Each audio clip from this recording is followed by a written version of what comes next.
एक छोटे से गांव में राघव नाम का एक जिद्दी और पुराने विचारों वाला आदमी रहता था।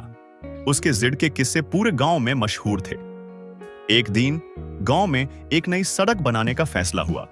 जमीन की जरूरत पड़ने पर सभी लोगों ने अपनी जमीन देने का वचन दिया, लेकिन राघव अपनी जमीन देने के लिए तैयार नहीं हुआ।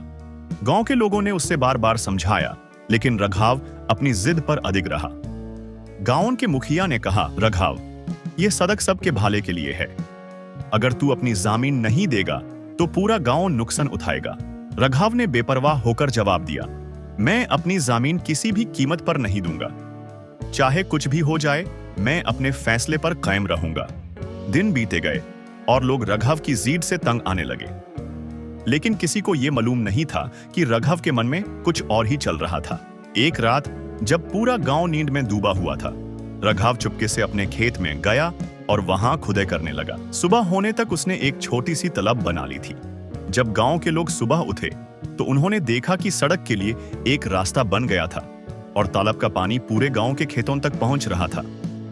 मुखिया ने हैरानी से राघव से पूछा, यह सब कैसे हुआ? राघव ने मुस्कुराते हुए जवाब दिया, मैंने जमीन इसलिए नहीं छोड़ी क्योंकि मुझे पता था सड़क बनाने के बाद पानी का संकट आएगा।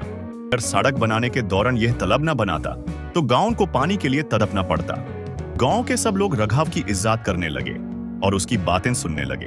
राघव की पहली नजर में जिद लगने वाली सोच अब लोगों की नजर में उसकी दूरंदेशी और समझ बनी। उसकी जिद ने साबित कर दिया कि अगर सोच समझ कर काम किया जाए तो जिद भी एक मिसाल बन सकती है।